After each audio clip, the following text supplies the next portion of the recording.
Hi, it's Mark again, and today we're going to be discussing all sorts of cool things with Mr. Al Roker. We're going to discuss being yourself. Just be yourself, you know, because that, in the long run, that's what's you're gonna be left with.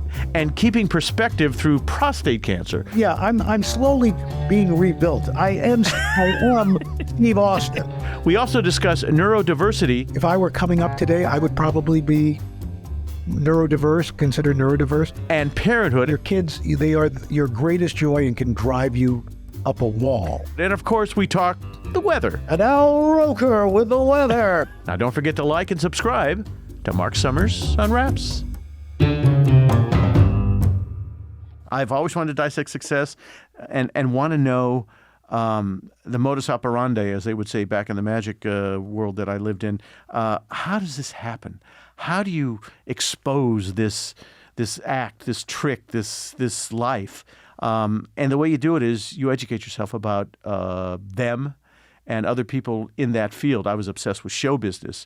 So anywhere I could get near, I would knock on doors, make phone calls. I had gigantic gonads, and I had no fear. And I would call anybody. I would talk to anybody. I would walk up to anybody and just ask them, can we talk? And you know what?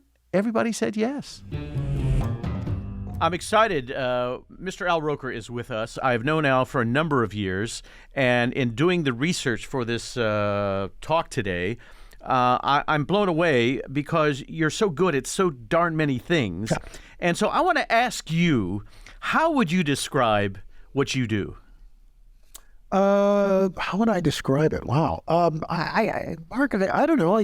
I consider myself, much like yourself. I think we're kindred spirits in that I consider myself a broadcaster.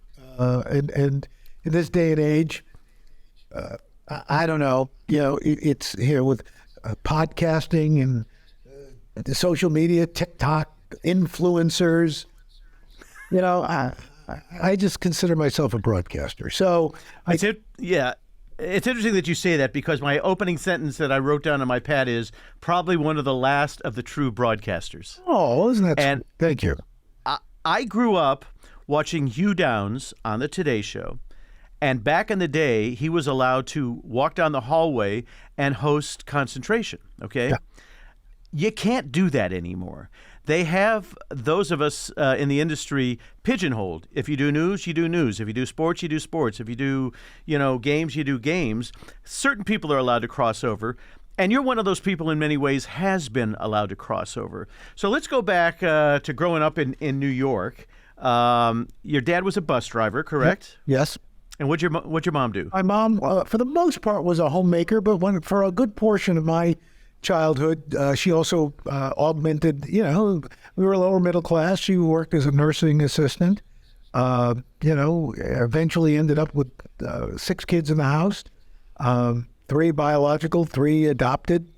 My mom wanted a large family. She had trouble having kids. So, we lived in Queens, and for the most part, I grew up, much like you did, in that golden age of television, especially kids television with live kids hosts, Soupy Sales, Sandy Becker, in Philadelphia, of course, there was Jim O'Brien, and all these great, kid shows, afternoon and morning.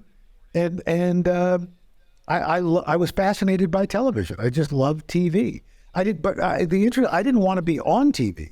I wanted to work in television. I thought, like my mother told me this when I was about 6, I described shows that were either live or on videotape as dry shows, and filmed shows were wet. And just because of the quality and what you would see on TV. So, although my grandmother, my mother's mother, was very prescient in that she called me Allie Buttons. And he's a chatterbox, Isabel. He's a chatterbox. He's going to be on TV. He should be on TV. Everybody said, "Yeah, have another cup of tea, Grandma, and just let's." Well, I grew up with Soupy, became good friends, Buffalo Bob, and now it's sad. I may have been one of the last of the few kid show hosts that kids who are now 40 years old remember me from the Nickelodeon days from Double Dare and things like that. It doesn't exist anymore. You know, when it went to animation, there's no live humans that kids today can talk to and interact with. And, you know, our job back in the day was kind of to teach lessons, you know, please and thank you, and do proper things. And those things were, you know, part of the agenda even back in the Nick days when we were being somewhat irreverent. Yeah. But they don't exist anymore. So I know you were into cartooning initially, weren't you? Yes, I was. I love animation. And, you know, my dream job would have been, you know, at some point to have worked for Walt Disney, or, you know, in their heyday, or gosh, even Hanna-Barbera. You know, I mean, listen, we all grew up on Huckleberry Hound and, you know, the Flintstones. And, you know, it's interesting. I'm digressing. I don't know if you've seen it, but on HBO Max, there's a great series called Jellystone. No. It is. They have reimagined the Hanna-Barbera characters. Huckleberry. The city is called. The town is Jellystone. Huckleberry Hound is the mayor. Yogi and Cindy Lou are doctors. Boo Boo is their medical assistant. It's just this kind of quick draw McGraw. All those characters, but Adam Ant and Secret Squirrel and all those characters, you know, are a little irreverent, but it's kind of funny. But I digress. And the stuff they got away with back then, I mean, the stuff that Bugs Bunny said under his breath, oh my gosh, yeah. Was fantastic. And the old Popeye cartoons, you know, with Jack Mercer would just ad-lib these things, you know, and it was like, wow, they're a little edgy. You know, I was just showing one of my kids YouTube stuff of Soupy Sales. You mentioned Soupy, the original Soupy Sales show. And it really was pretty risque, you know. I mean, oh yeah, he's like absolutely to his crew, you know. But it was a different time, you know. It was a different time. He was a great guy. So you wanted to be a cartoonist, and how did you make the transition to being on the air when you say you really had no interest? Well, I went to SUNY Oswego in upstate New York. They were at the time the only state university of New York that had a radio and TV program. Yeah, I couldn't afford Syracuse University or NYU. So I went there, and freshman year, you know, did the usual stuff. Sophomore year, I took a television performance class.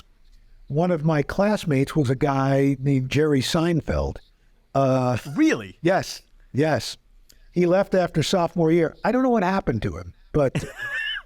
I've heard of him. I heard he did some, you know, cable TV or something. I don't know. Anyway, you were on one of those episodes, actually, weren't you? I actually was. And that's the only reason I was on there, was Jerry took pity on me. But I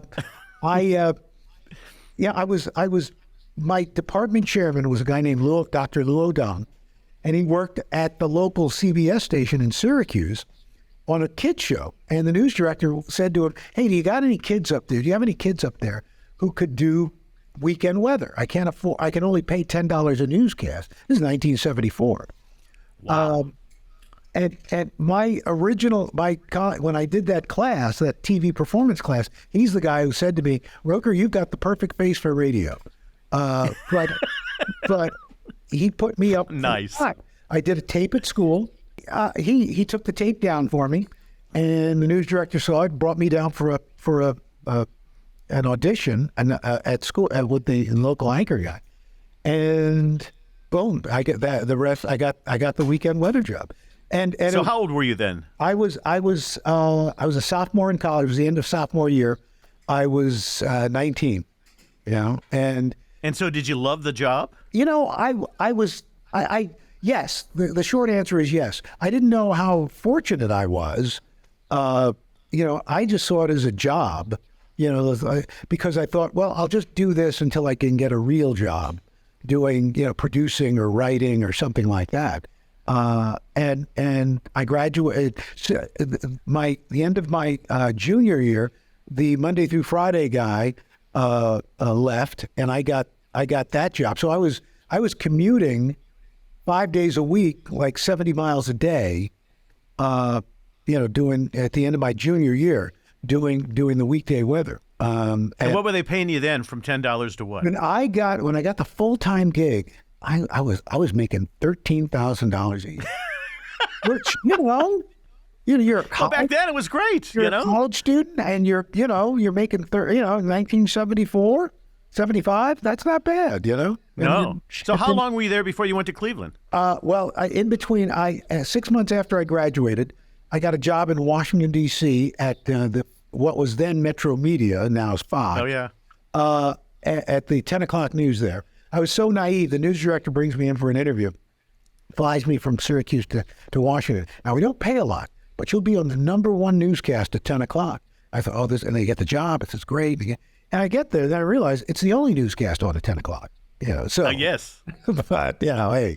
And I was there but even though it was at the time, I mean, it's a really great station now, but it was we were kind of a crappy also ran back then.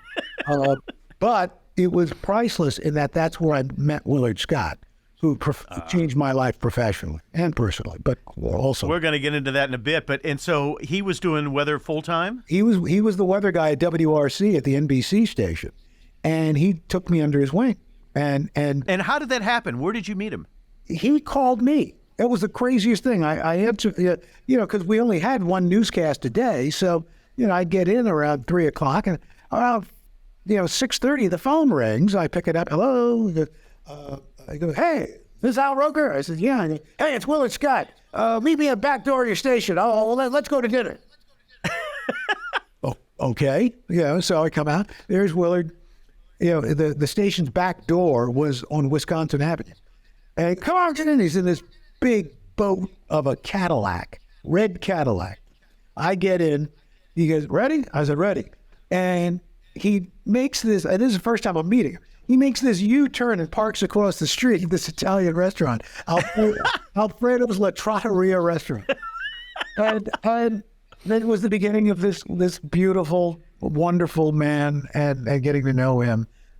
Could not be more generous. Before everybody bandied about the word mentor, he just really, he couldn't be more generous. He took me under his wing and was from day one, was just the kindest man. What kind of advice did he give you at that dinner? Well, maybe not right then, but during my time in Washington, and we went out to dinner a lot. And when you went to dinner with Willard, you went to dinner with the whole restaurant. I bet. And what was funny, guys, you probably remember, he had a toupee. But the moment he was off the air, he threw it in the desk drawer and came out. And women would come up and kiss the top of his head. It was just, really? He had lipstick it was crazy. But two best bits of advice, and I know they weren't necessarily at the same dinner, but the first one that I remember was because I was kind of crazy then. I was like a character. He says, listen, just be yourself, because that in the long run, that's you're going to be left with, so, don't play a character, just be you, for better or for worse. They can't take that away from you. Were you doing shtick, trying to be funny? Yeah, what were you doing? Trying to be funny, the funny weather guy. And look, I think it's something he learned because as you know, he was like the first Ronald McDonald. He created Ronald McDonald. But he was also, as back in our day, Bozo the Clown was like a syndicated live show in different markets. That each market had their own Bozo, and he was the Washington D.C. Bozo, and he learned the hard way with Ronald McDonald because he created Ronald McDonald for McDonald's in Washington, and then they stole the character, So I didn't know that. Yeah, let me rephrase it. They appropriated the character, and he did not get any remuneration for it. Amazing. Absolutely amazing. So he created that character.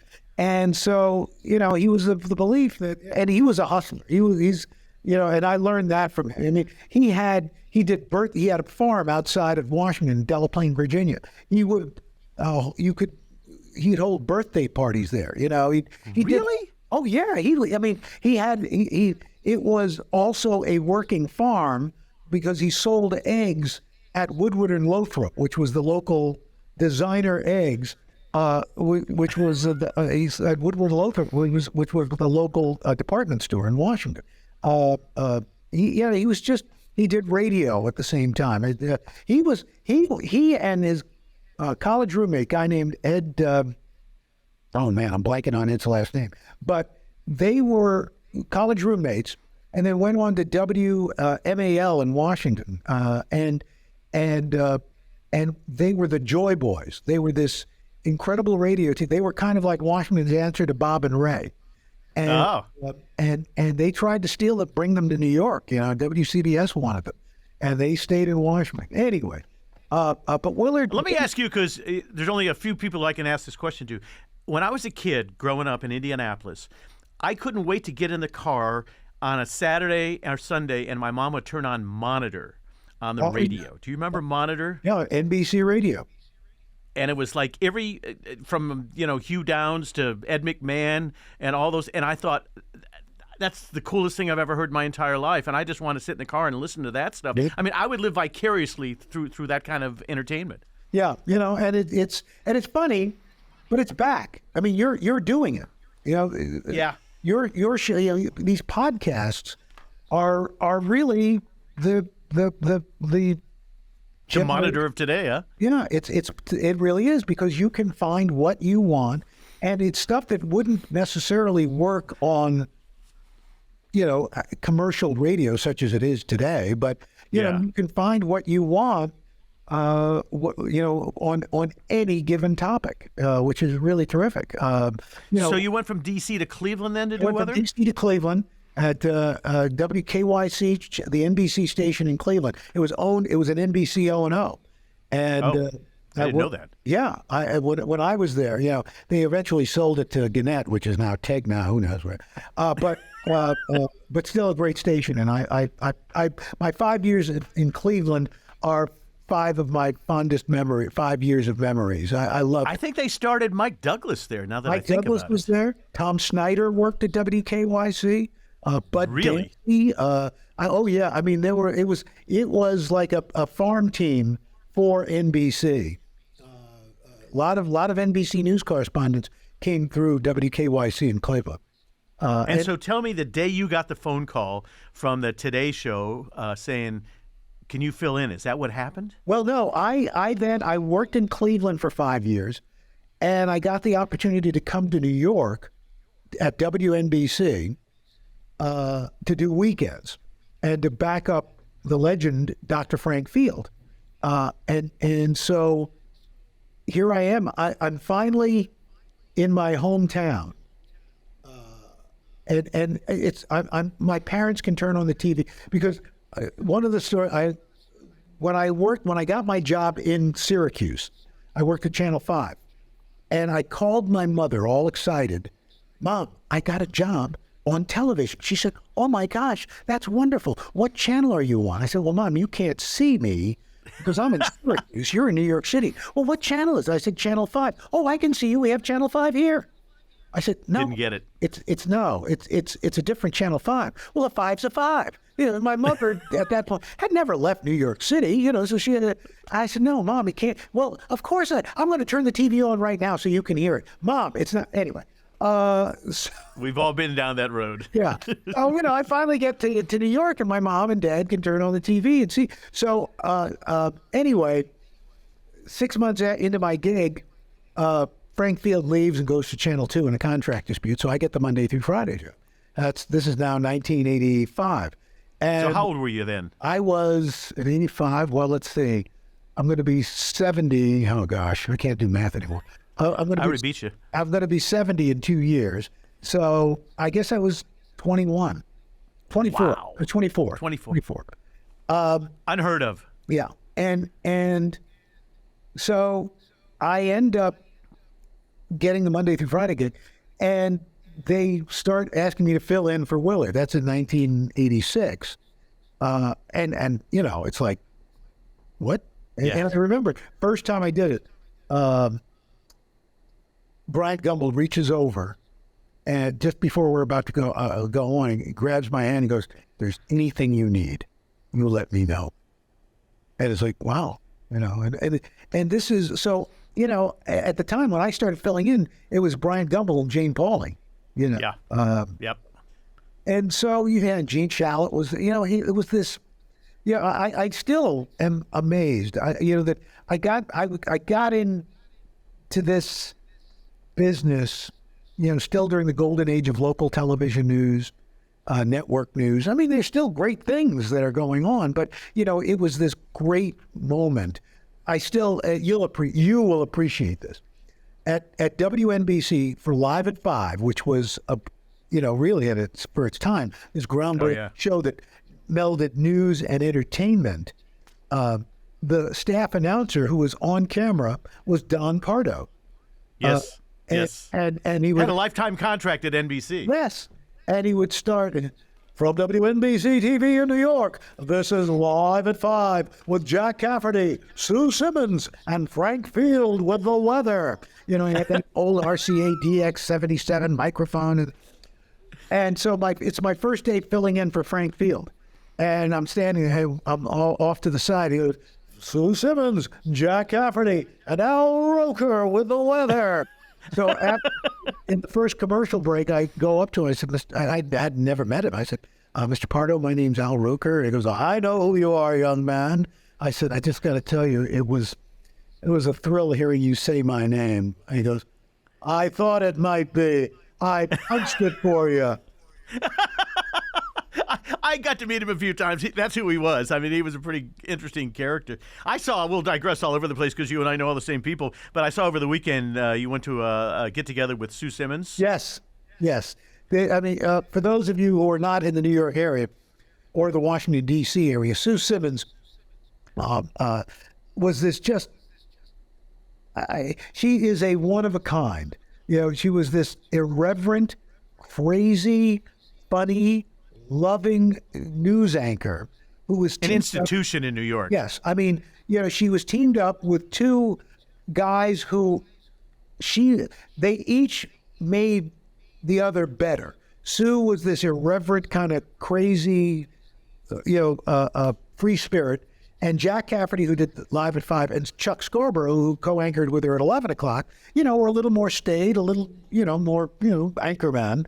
And they complemented each other because she would loosen them up. They made her a little more, give her a little more gravitas. It was, again, here I am, this kid from Queens, and I'm working with Chuck Scarborough, Sue Simmons, Jack Cafferty, Pia Lindstrom, Katie Kelly, Liz Smith, and Marv Albert. And Len Berman. Oh yeah. I mean. Oh my. It's like the murderer's row of broadcasters, and here I am, this kid from Queens. So and then I jump ahead. Now I'm sitting on the same set with Brian Gumbel and Jane Pauley and Gene Shalit. A little later, it's Brian Gumbel and Katie Couric and Matt Lauer and Matt and Katie and just this and now Sue. Savannah and Hoda. It's worked with Ann Curry, all these just amazing broadcasters, journalists. I went to school in Boston, a place called Graham Junior College. So in my college when I was there, a guy by the name of Bert Dubrow, who created Sally Jesse Raphael and Jerry Springer, Paul Fusco, who created Alf, Andy Kaufman. Okay. Wow. And I was there, and I wanted to be on television, and we had a TV station at lovely Graham Junior College. And the first person I ever interviewed was on WNAC in Boston. It was Chuck Scarborough. Wow. And I would kill to see that interview, how awful I'm sure I was. And he went out of his way to calm me down because he knew I was nervous. And he was the sweetest guy. I think he was all of 27, 28 years old at the time. Yeah. But he was a phenomenon in Boston, and then New York stole him. And I've always wanted to... Is he still on the air in New York? He is. He still does the 6 o'clock news. Wow, that's crazy. In and fact, Sue was at 80? He was at that lunch with Sue. I think he's actually like 2 years younger than Sue. So he's 78. And still doing it. Has the pipes and, it's... I think about that. The first time I did the Today Show was with Bryant. We were talking about Double Dare, And I remember one of the questions he asked me is, do your kids think you're special because of what you do? And I remember I said, I hope my kids thought I was special long before I did Double Dare. And I remember he put his pen back together, and the director came afterwards and said, you got him there, And it was Bryant was tough. I mean, I was scared out of my mind. It was the first time I had done the show. And then I did it fairly regularly during the Unwrapped year. Somehow you and I don't think ever did a segment, but I did it with Katie all the time. I did it with Matt all the time. I did it with Ann quite a bit. And to be in the presence of the Today Show and do that on a regular basis, for me, it was insane. But the fact that, how many years have you been there now? Full time, I took over for Willard in 96. So 96. You do the math. But I started. Yeah. I joined the weekend, the Sunday Today Show in 1987 when it first started. It was September 20th, 1987. And the irony is that I jump ahead a few years, and that's Deborah's, my wife's birthday is September 20th. So, but yeah, and so I was with, in fact, Steve Friedman's the guy who put me on that. And I remember that name. And it is kind of weird, because somebody pointed out I've been on the show longer than anybody, and but it doesn't feel like it. It's because you're enjoying what you do, and I've been fortunate in that they let me do a lot of different things, so I'm not just doing weather. So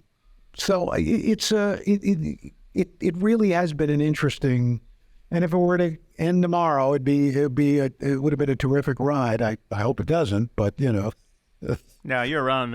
I know for a while, but when I think about all the things you've done, I remember in particular like going to the Olympics and going down on one of those bobsleds once. Is that something you wanted to do? Did the producer say you're doing this? Tell me what those things are like. They just kind of said, "Would you?" And I said, "Yeah." Well, boy, why wouldn't I? What an experience that must have been. Well, and here's the thing, Mark, and I think, if you're fortunate enough to come from, and listen, I probably tend to put my parents on a pedestal more than I should, but everything I've achieved is in some way because of what the foundation they put. And my appreciation for this job, my mother was one of those people who could really, and listen, she was a tough cookie, but it was all based in love. But I remember I was in Atlanta. It was my first Olympics was the 96 Atlanta Olympics, and at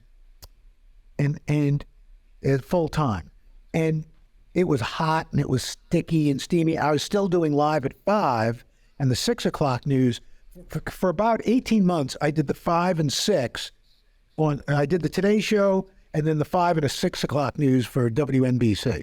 So yeah, it was a long day, but and it was just warm. It was just a long day. I was in a bad mood, and my mother called me, and she said, "Whoa, you don't sound so." I said, "Well, Mom, it's hot. I'm tired.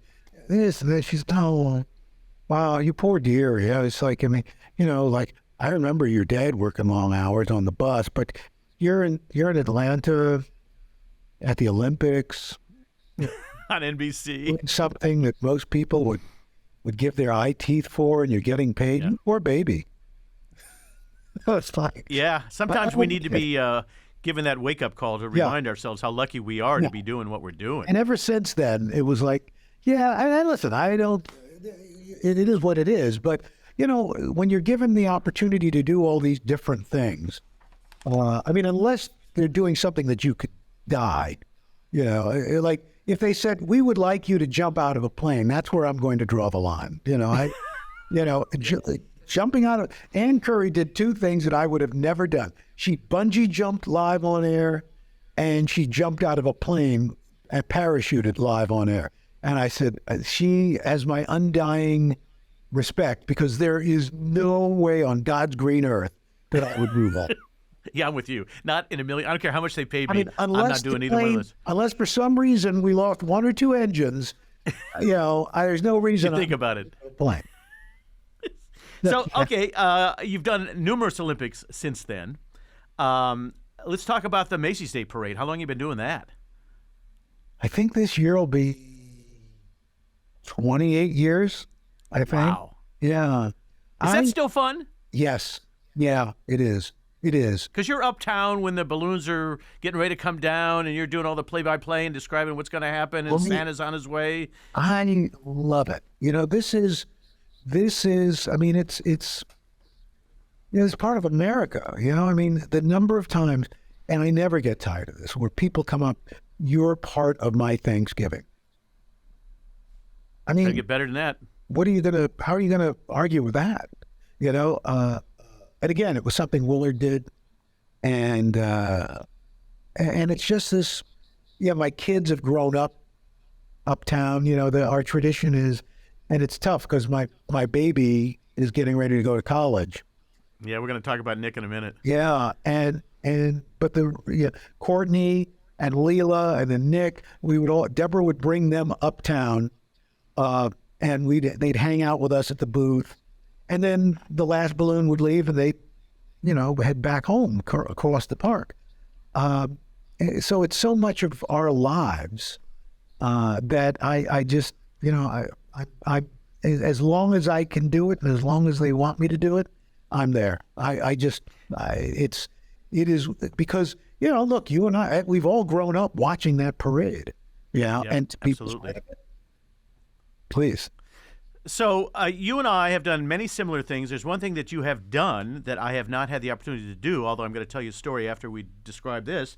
The last time we saw each other face-to-face was backstage at Waitress. You were doing a Broadway show, okay? Tell me about that phone call, because as far as I know, you never wanted to be on Broadway, did you? Gosh, no. Well, let me rephrase that. If somebody had waved a magic wand and A, gave me the opportunity to do it, and B, the talent to do it, I would have loved to have played the role of Pseudolus in A Funny Thing Happened on the Way to the Farm. That's a great part. But that's not ever going to happen. But my agent called. I'm represented by William Morris Endeavor, and one of the Broadway theatrical guys, agents, calls and says, "Hey, have you ever done musical theater?" I said, no. He said, "Well, the producers of Waitress are wondering if you'd be interested." I'm thinking, oh, handsome Dr. Palmer. Yeah. The love diction. If you'd be interested in playing Old Joe. That's the call you don't want to get, right? It's like, wow. Ouch. Ooh, I didn't see that coming. So I said, well, I don't know. He goes, well, hey, how about this? I'm going to give you 2 tickets. They'll give you 2 tickets. Why don't you go see the show and see what you think? And Deborah was out of town, so I brought my daughter Leela, who at the time was at LaGuardia School of Performing Arts doing musical theater. So we go, we watch it. I watch the thing, and we finish the curtain call of it. And I look at my daughter. I said, Leela, I can't do this. She says, Dad, of course you can do this. I said, but sweetie, there's a song. She goes, it's 2 minutes and 20 seconds. I timed it. You can talk on pitch. And I said, first of all, I don't know what that means. Secondly, I'm not sure. She was, Dad, who says no to Broadway? I said, so, and you did more than talk it. You sang that song, you son of a gun. Well, thank you. I because I was petrified, so I took singing lessons. I know you did. Yeah, I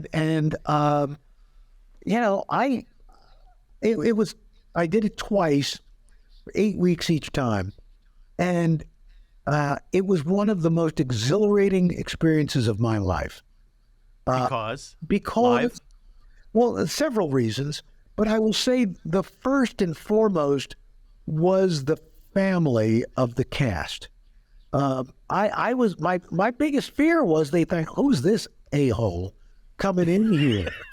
This TV weather guy thinks he's an actor, a musical performer. And they could not have been sweeter, could not have been more lovely, more welcoming. I still keep in touch with a number of the cast. And it was this, it was literally that kind of let's put on a show. And they were very forgiving. They were very supportive.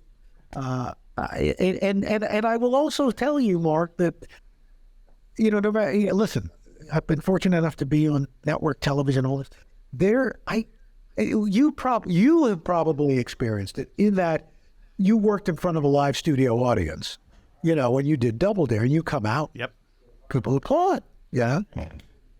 That's not what we have on the Today Show. No. So you walk out and there's this applause, and it's exhilarating. I mean, it's like, whoa. And it's also one of the most frightening things you can do, because I will tell you, my opening night, I'm standing backstage and I have to move with this moving set piece of the diner kitchen. And I move, and I wait there for my entrance. And there's this opening number. And there's 40 seconds left to go in the opening number. And all of a sudden, I can't remember my first line. I'm like, oh my God. And there's no time to run to the dressing room. I didn't bring the script. And then What'd you do? 10 seconds before the song ended, it all came, I get this calm hit. And I remember I had walked out. And it was, and almost the entire staff from the Today Show was there, and it was sweet because I had two families there. Well, three. My family, Deborah, Nick, Leela, Courtney, my Today Show family, and now this family at Waitress, and of course, it's a brilliant show, and Sarah Bareilles' words and music are just spectacular. And well, you inspired me. After we talked backstage, I said, I've been talking about this my entire life. I want to audition for that role. So I called. I was with William Morris at the time, and they got me an audition, okay? And I had to sing the song and do the whole thing. And the response was, you're play too young.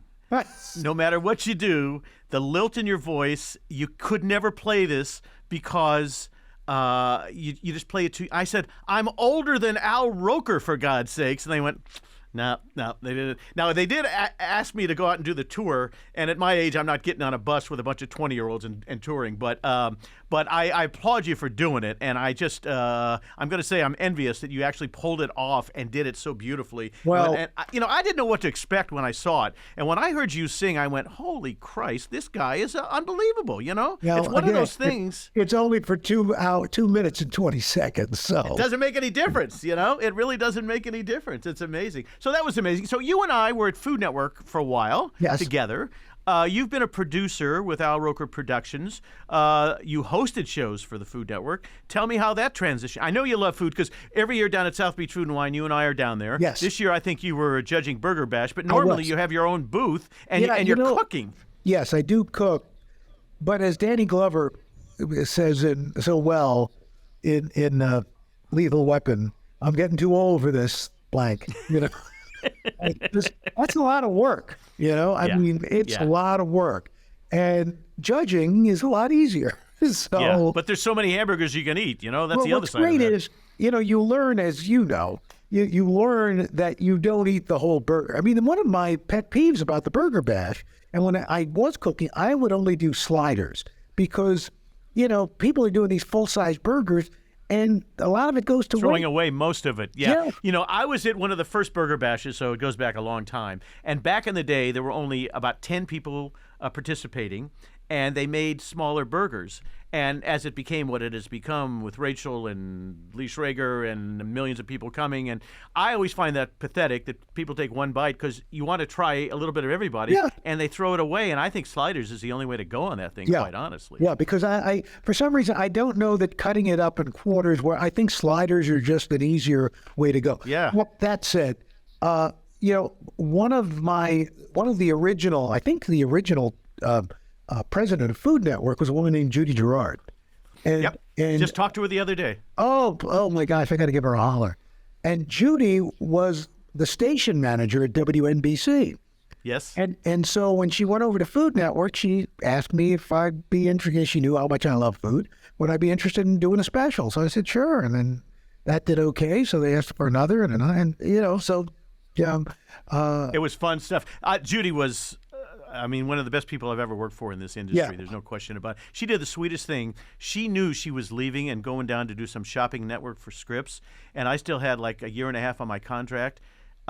She called me up and said, "Call your agent." And I said, "About what?" Then you're scared. Am I getting fired or what the hell's going on here? Call your agent. Before she left, she redid my deal for a 3-year thing and gave me the most insane raise I've ever had in my entire life in show business. Nobody in the industry does that kind of stuff anymore, Nope. I've never forgotten that, and it's just been amazing. So you pop up 10 times a day on my social media, okay? There's always an Al Roker story there, all right? What you're cooking at home for breakfast, taking walks.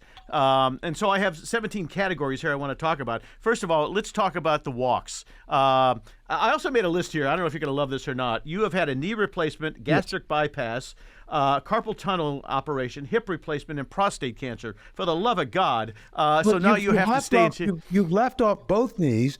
There are 2 knee replacements, one in each leg, one twice in one leg. And you left off a rotator cuff surgery on this and a shoulder replacement on the right shoulder. So, good God. And also a disc surgery back in 1987, I think it was, 1995. So yeah, I'm slowly being rebuilt. I am Steve Austin. You are. Yeah. So tell me about the exercise. It seems you were exercising by the lake out there in Central Park. Then you went back inside. You were on the treadmill. Tell me about your exercise program, how much you do, and why you do it on such a daily basis. I do it so that I can eat. Yeah. Yeah, me too. I get it. I look, like yourself, I'm upper 60s, going to be approaching 70. I'm 70, my friend. Yeah, and I do, none of my kids, my oldest got married almost a year ago. I would like to be around. I got started late, so I would like to be around to see 1 or 2 grandchildren.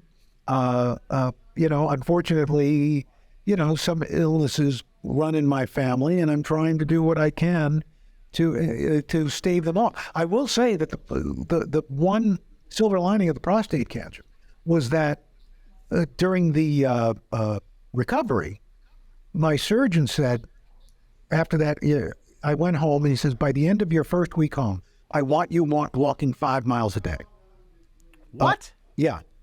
By the end, and that's kind of stuck, It reminds me of the old Dangerfield joke. So my doctor told me he wants me walking 5 miles a day. Call him at the end of the week. So I call him up. He said, "Where are you?" I said, "I'm 35 miles from home." No respect at all. Oh, so good. Hey, doctor said I got to lose 50 pounds. I said, "I want a second opinion." "Okay, you're ugly." One of my favorite Rodney things is he said, I got up in the morning, I went to turn the handle on the door, the handle came off. Then I picked up my briefcase, that came off. I was afraid to go to the bathroom. Oh my God, we can do Rodney all day long, man. I told my dad everybody hates me. He said, "That's not possible. You haven't met everybody yet." I told my dad I was tired of running around in circles. He nailed my other foot to the floor. Hey. Guy, help me up with my point. I knew it wasn't a professional job. Knife still had butter on it. Anyway. Nobody was better than Rodney. Oh, my God. You look at those segments with him and Carson, and it was just the best stuff ever, right? Where he just kills everybody. I mean, Carson is gasping for breath, but finally takes a beat. James Mason is sitting on the other side of the sofa. He goes, "So how you doing?" Carson loses it. Just, literally just falls behind the desk. It's, hey, so how you doing? Larry, oh, how my you God. doing? Anyway. Billy Crystal told me a story once where he was walking by Dangerfields over there on First Avenue, and he said he looked in the corner, and Rodney had a top of a garbage can and was beating a little crap out of some guy, just beating him on the top of the head, and the guy couldn't move, and he was pleading for mercy. And Billy said, "I didn't know what to do, so I left." And he said, a couple of years later, I got to know him well, and I was playing a club. He said, "Rodney, I just got to ask you a question. A couple of years ago, I was walking by the club and in the alleyway. Was that you beating that guy up with that top of that garbage can?" He said, "I was there." I you get, know? it's funny you mentioned Rodney Dangerfield. He was my first celebrity interview when I worked Really? when I worked at WHEN TV in Syracuse, New York. He was appearing at Syracuse University, and he had not yet done Caddyshack. And it was like, wow, and I would give anything to find that film. Of course, I can't. Yes. But, Yeah. Yeah. Oh, those are magical things that the first ones we do. Let's talk about your son, Nick. He just got accepted to college. Yep.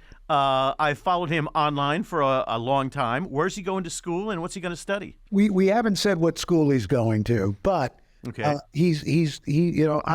I could not be prouder of this kid. I mean, he's Of course. he's a different learner like a lot of kids, but he just is. He's tenacious. And without being obvious about it, he just this is what I do and this is how I do it. And he's very. The funny thing is, I think if I were coming up today, I would probably be considered neurodiverse. I have these same, everything that I am, that's Nick, but in a more concentrated form. I think early on learned how to cope with it or make adjustments for it. And so he's such a great kid, and he's a terrific athlete. Thankfully, he takes after Deborah's side of the family. What are his interests? What does he want to study? Swim. He's a big swimmer. He loves to run. He's a beast on the Peloton. He does like 2 Pelotons every day before school. Oh my! He's just a he got a black belt in Taekwondo, and I watched this kid, and the Taekwondo, the black belt test. They didn't go easy on him or any of the kids. I mean, there were 3 or 4 adults in the test. It's 3 to 3.5 hours.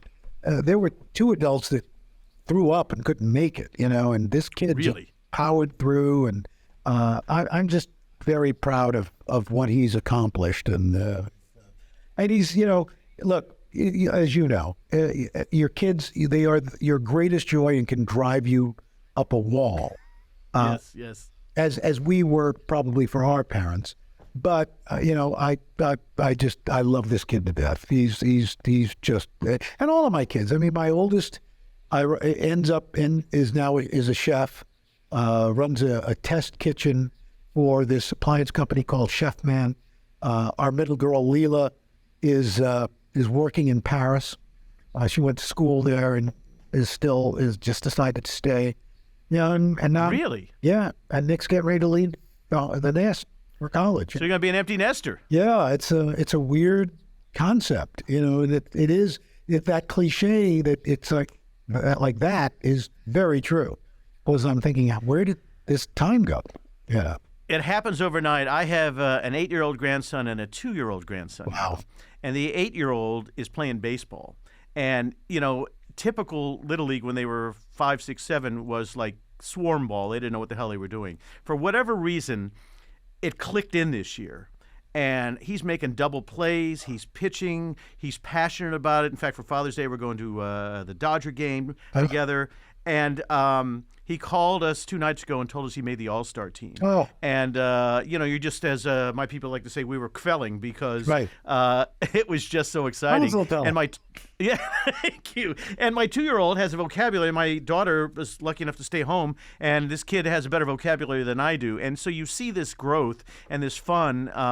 The other day, Andre, my daughter's son, they call me GP, wanted to talk to GP. So you can FaceTime with your grandkids at any time and any place, because he said, "What's GP doing?" And instantaneously we were talking. Let's find out what GP's doing. It's just the coolest thing ever. Let's talk a little bit about being an author. You've written books that have turned into movies. That's the hardest thing. I wrote 1 book, Al. I never want to do it again, ever in my life. How did you discipline yourself to do that? Well, the very first one, Don't Make Me Stop This Car, was kind of a collection of, I was, journaling, when we were trying to get pregnant with Leela. I journaled when I was previously married. I was journaling. I kept a journal about adopting Courtney, my daughter. And then I kept a journal when we were trying to get pregnant with Leela.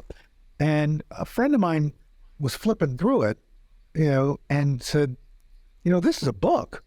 Anyway, my agent took and my editor said, this really is a book. So I just had to write some more stuff in between. So it wasn't that hard.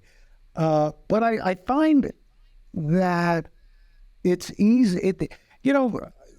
I think that the thing that has made me the most productive, and it's always been I've never needed a lot of sleep. My mother said I drove her crazy because I didn't nap, and I was the same way. 4 or 5 hours a night. I mean, I really was. I mean, I'd go to sleep, but I'd wake up at 4 or 5 in the morning and just, back then, when you turn the TV on, it's just on there. That's exactly right. In the head, and so I get up a little. The best to me, my most productive time is an hour before everybody else gets up. And because there are no calls, if the house is quiet, and you can bang out a lot of stuff. And especially with this job, you travel a lot. So, instead of watching a movie, you write. I enjoy writing. And again, I may go on about this too much, but I think a lot of what we do is to please our parents. And my mother was a voracious reader, and she liked the TV thing. But when I told her I was writing a book, that I was going to be a published author, she was like, really? It was the first time I'd seen my mother speechless, That's way cool when that happens. Yeah. And my dad was like, oh, he's bringing boxes of books and handing them out to people. It's it reminds me that when I got my first job at WHEN in Syracuse, I'd come home. They gave me business cards. I was like, who am I? But, I came home and I had left a bunch of them at home. I didn't realize it. Anyway, about 4 or 5 weeks later, I'm getting calls at my desk at work. These people, hey, so is that Roker? Yeah. Oh, I'm so-and-so. Your dad told me to call. I said, what? Well, he's giving out your business card on his bus route. He's telling me, if you're in Central New York, call my son. He's on TV. So what am I supposed to do with that? So that's hysterical. Yeah, and that's, when your parents are proud of you, it's like, okay, I'm good. Yeah. Tell me about NOAA, what it is, and this new appointment that you have. Well, it's more of a. It was a very nice thing. It was a mitzvah that Noah did. I always thought you were Jewish. Yeah. Well, it's funny you say that. When people would talk to my mother on the phone, and we lived in Canarsie in Brooklyn for a while before we moved to Queens, and number of people asked me, I said, is your mother Jewish? Well, because she sound, even her nickname her name was Isabel. Everybody called her Izzy. So I mean, she sounded like a Jewish mother. Well, but anyway, listen, I've done a lot of work with NOAA, which is the National Oceanic and Atmospheric Administration. They are the umbrella to the National Weather Service and everything below that.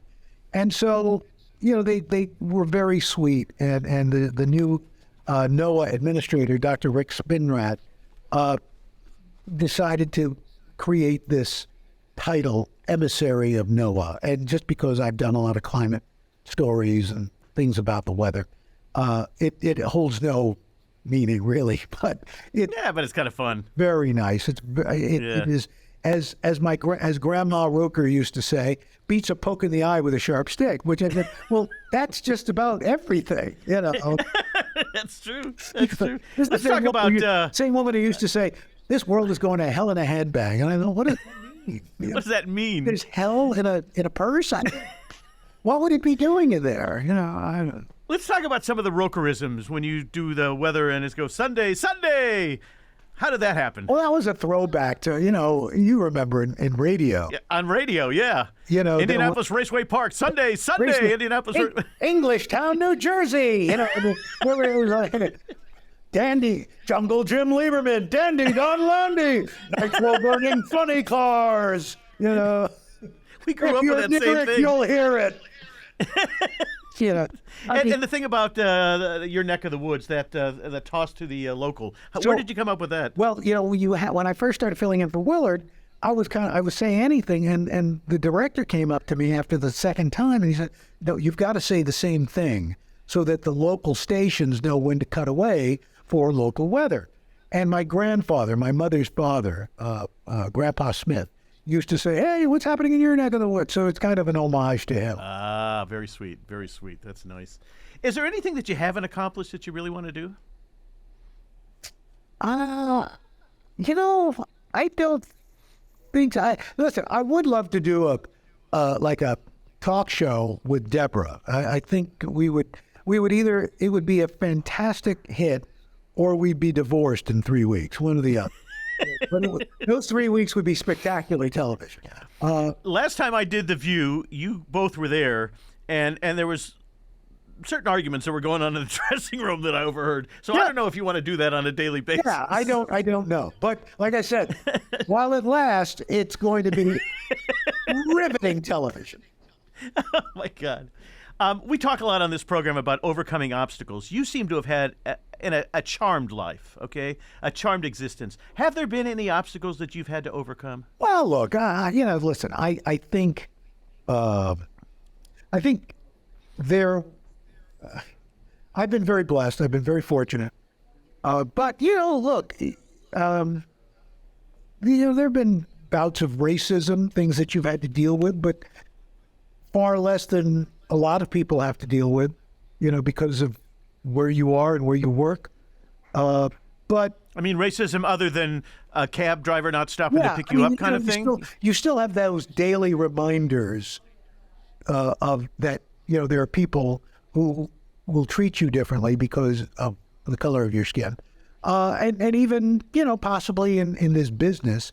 But my dad instilled in us very early on that, listen, here's the deal.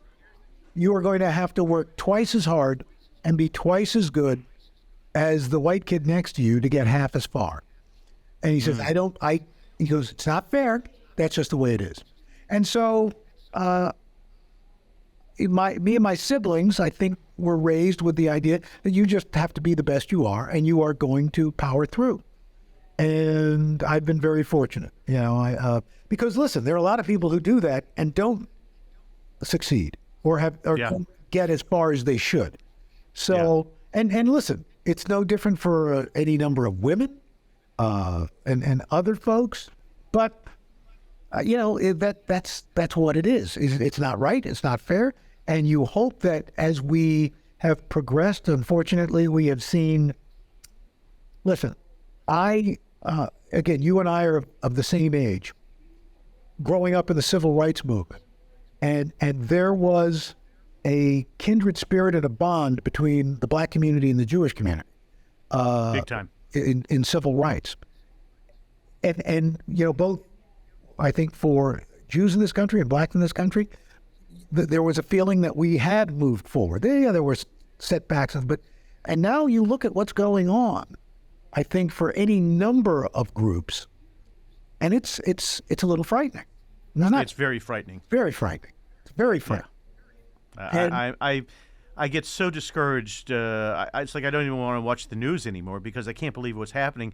The hatred and the anger that certain people have, justified for no reason, is mind-boggling to me. Yeah. And both my wife's parents. We thought we had come quite a long way. And listen, we both come from a people who know about bondage. And and it can be disheartening, but I'll tell you this, Mark. I was fortunate enough to do the last interview with John Lewis, and I asked him. This was during the height of George Floyd, and I said, "Are you discouraged or are you optimistic?" And he says, "What did he say?" He said, "I am optimistic. I see all these young people of all different faiths, all different colors." He goes, "This is reminiscent of what we went through in the '60s." And he goes, "More than ever, I believe we've come too far. We're not going back." I hope he's right. I do too. I hope he's right, Dick Block has been my mentor. Dick is 95 years old. He created UHF TV. He's got a track record in the industry beyond belief. And he says all TV shows are the same until the person says hello. If you like the way they say hello, you'll stick around, and if you don't, you won't. For 50 years, people have loved the way you've said hello. I congratulate you, and I'm just honored that you did our show and that we're friends, and continued success, sir. Stay happy, stay healthy. Anything. Hey, listen, Mark, like I said, I do consider the term broadcaster to be of the high, because listen, I mentioned that first anchorman I worked with in Syracuse, New York. He was a guy named Ron Curtis. He was kind of like the Walter Cronkite. In fact, it was a CBS station. He was a guy. His name was Ron Ezzo. He was an Italian kid from the east side of Syracuse. It was a time when you couldn't be ethnic on television. Yes. So he became Ron Curtis. He worked at the CBS radio station at the time was WFBL. He was a page at the Syracuse radio station as a kid, and then became a radio news guy, and then became the TV, and was the voice of face of Syracuse television. And he was a broadcaster. And the things that I've learned, I still to this day, whenever he was in the office, whether it was in the office or in the studio, never removed his jacket. He always had his tie on. He always had a crisp white shirt and a suit, and that's always stuck with me. That era of broadcaster is still, to me, the highest honor. It really is, and I go back. One of the first projects I tried to do, I wanted to write a book, and I never completed it, but I set interviews, and I interviewed Ed McMahon, Johnny Olson, Don Pardo, and Durward Kirby. Wow. For God's sakes. Yes. And I have it on audio tape. And the book was about second bananas. Yeah. A term that nobody knows what that means anymore. Yes. And it's funny you say that, because that was, I got to interview Ed a couple of times, and Willard, was considered himself a second banana. And and he said that. He said, "Listen, you know what? The beautiful thing about a second banana is you can make a great living, and you have none of the pressure. You're not the star, but you don't have to be the star. It's better not to be the star, is what I found. Exactly. I mean, that's how I've survived all this time. And still that and talent. Well, I know a lot of talented people, but being the second, and that's I think everybody wants to be a star. You don't have to be the star. Be us. No. A star is okay. With a small s, and do quite well, thank you, and have a good life. And this has been a great life. I've got a wonderful wife. I've got 3 great children. I've got siblings who I adore, and I work with just some amazing people. So it's all good. You don't have to be above the fold. You don't have to have your name on the marquee to do okay. Keep doing what you're doing. I think Deborah needs you to help her in the closet right now, so I'm going to let you go. Tell her I said hi, and I hope to see you soon. You be well. All right. Take care, my friend. Thank you. Take care. Marc Summers Unwraps is a production of Believe Limited, created by me, Marc Summers, and Jessica Richmond. Produced by Keith Corneluck and Jessica Richmond. Executive produced by Patrick James Lynch and Ryan Geelan. Post-production support from Joshua Sterling Bragg and Believe Limited. Don't forget to subscribe or follow the show on your favorite podcast player, and if you really love it, why don't you leave us a rating and a review? Thanks for listening, and we'll see you next time on Marc Summers Unwraps.